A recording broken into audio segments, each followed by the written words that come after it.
मैंने और मेरे दोस्तों ने भानगढ़ की कई कहानियाँ सुनी हैं और लोगों के मुताबिक भानगढ़ इंडिया की सबसे डरावनी जगह है।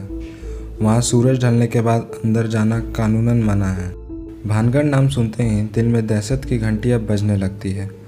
आखिर भानगढ़ का रहस्य क्या है? क्या यहाँ वाकई भूतों का बसेरा है या फिर सिर्फ सुनी सुनाई बातें हैं? क्या वाकई रात में यहाँ आने वाले वापस नहीं जाते? भानगढ़ राजस्थान के अलवर ज़िले में है। बड़ी तादाद में लोग यहाँ घूमने के लिए आते हैं, लेकिन रात होने से पहले ही वापस चले जाते हैं। आसपास के लोग कहते हैं कि रात के वक्त यहाँ पर पायल की आवाज़ें सुनाई देती हैं और घुंघरूओं की गूंज भी।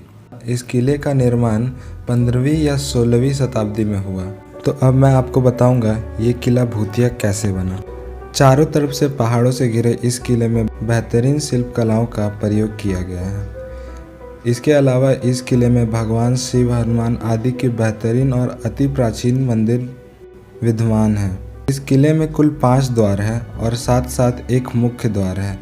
इस किले को बनाने में मजबूत पत्थरों का प्रयोग किया गया है जो अति प्राचीन काल से अपने यथा स्थिति में पड़े हुए हैं। भानगढ़ किला जो देखने में जितना शानदार है उसका अतीत उतना ही भयानक है।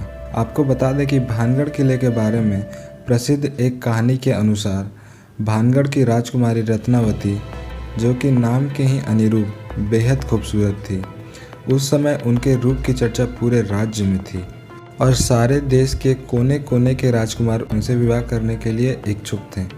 उस समय उनकी उम्र महज 18 वर्ष की थी। उस समय कई राज्यों से उनके लिए विवाह के प्रस्ताव आ रहे थे। उसी दौरान वो एक बार किले से अपनी सखियों के साथ बाजार में निकली थी।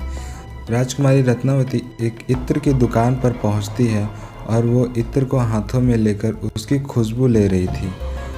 उसी समय उस दुकान के कुछ ही दूर एक सिंधिया नाम व्यक्ति खड़ा होकर उन्हें बहुत ही गौर से देख रहा था। सिंधिया उसी राज्य में रहता था और वो काले जादू का महारथी था। ऐसा बताया जाता है कि वो राजकुमारी के रूप का दीवाना था और उनसे प्रेम करता था।